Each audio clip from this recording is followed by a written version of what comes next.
ನೀವೆಲ್ಲ ಪಾತ್ರಧಾರಿಗಳು ಚೆನ್ನಾಗಿ ನಟಿಸ್ತಾ ಇದ್ದೀರಾ.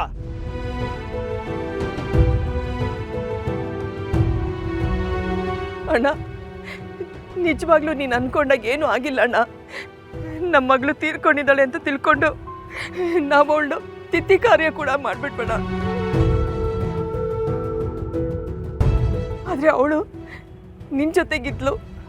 ಅವಳು ಇವತ್ತು ಜೀವಂತವಾಗಿ ನಮ್ಮನ್ನ ಸೇರಿದಾಳೆ ಅಂದ್ರೆ ಅದಕ್ಕೆ ನೀನೇ ಕಾರಣ ಅಣ್ಣ. ನನ್ನ ಮಗಳ ವಿಚಾರದಲ್ಲಿ ನೀನು ನಮ್ಮ ದೇವರಣ್ಣ.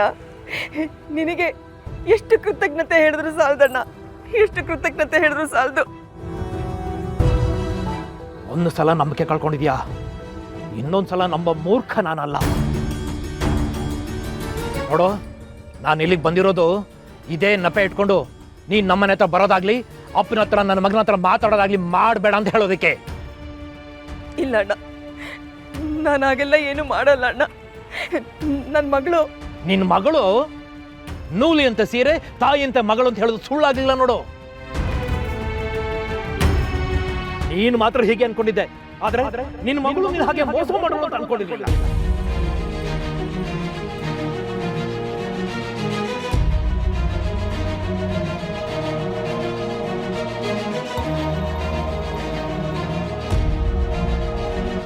ಅವಳು ನನ್ನ ನಂಬಿಸಿ ಕತ್ತುಕೊಯ್ಯೋ ಕೆಲಸ ಮಾಡಿದಾಳೆ. ಏನು ಗೊತ್ತೇ ಇಲ್ಲ ಅಂತ ನಾಟಕ ಮಾಡಿ ನನ್ನನ್ನು ನಂಬಿಸಿದ್ಲು. ಯಾರು ಇಲ್ಲ ಅಂತ ಹೇಳಿ ನಮ್ಮ ಮನವಳು ಸೇರ್ಕೊಂಡ್ಲು. ನಿನ್ನನ್ನು ನೋಡಿದ್ಮೇಲೆ ಅವಳನ್ನ ಬೇರೆ ಏನ್ ನೋಡೋದು? ಮೋಸ ಅನ್ನೋದು ರಕ್ತದಲ್ಲೇ ಸೇರ್ಕೊಂಡು ಹೋಗ್ಬಿಟ್ಟಿದೆ. ಅಯ್ಯಯ್ಯೋ, ಹಾಗೆಲ್ಲ ಹೇಳ್ಬಿಡಣ್ಣ. ನಮ್ಮ ಜಾನು ತುಂಬಾ ಒಳ್ಳೆಯವಳು. ಅವಳು ಅಂತೋಳಲ್ಲ ಅಣ್ಣ, ಅಂತೋಳಲ್ಲ. ಮಾತಾಡ್ಬೇಡ. ಮೋಸ ವಂಚನೆ ಮಾಡೋರ್ಗೆ ಮಾತಾಡೋ ಅರ್ಹತೆ ಇಲ್ಲ.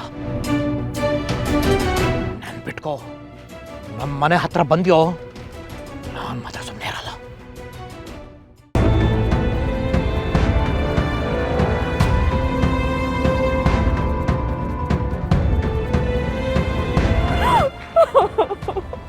ಸಮಾಧಾನ ಮಾಡ್ಕೊ ಲಕ್ಷ್ಮಿ, ಸಮಾಧಾನ ಮಾಡ್ಕೊ.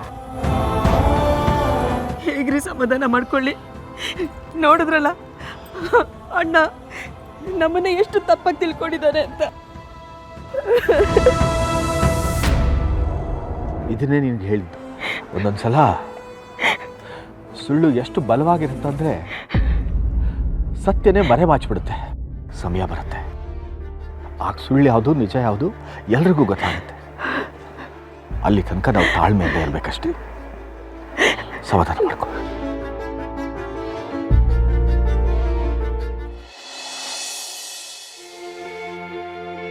ಅರಿ ಒಂದು ನಿಮಿಷ ರೀ.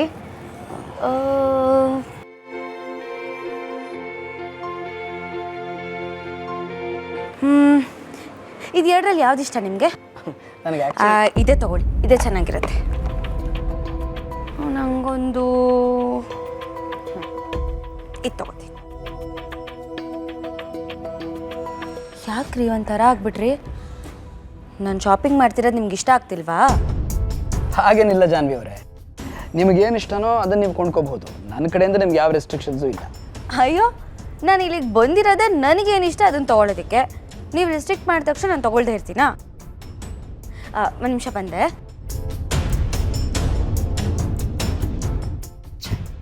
ಯಾಕೆ ಇವ್ರು ಹೀಗೆ ಆಡ್ತಾ ಇದ್ದಾರೆ? ಎಲ್ಲರ ಮುಂದೆ ನಾನು ಕ್ಷಮಿಸಿದ್ದೀನಿ ಅನ್ನೋ ಥರ ಮಾತಾಡಿ ಈಗ ನನ್ನ ವಿರುದ್ಧ ಸೇಡ್ ತೀರಿಸ್ಕೊಳ್ಳೋಕ್ಕೆ ನಿಂತಿರೋ ಹಾಗಿದೆ. ಈಗ ನಾನು ತುಂಬ ಹುಷಾರಾಗಿ ಮೂವ್ ಮಾಡಬೇಕು. ಸ್ವಲ್ಪ ಎಡವಟ್ಟಾದರೂ ಎಲ್ಲ ವಿಷಯನೂ ಮನೆಯವ್ರಿಗೆ ಹೇಳಿಬಿಟ್ರೆ ಕಷ್ಟ. ಸ್ವಲ್ಪ ದಿವಸ ಇವ್ರು ಹೇಳಿದ್ದಕ್ಕೆಲ್ಲ ಹ್ಞೂ ಅಂತ ಇರು.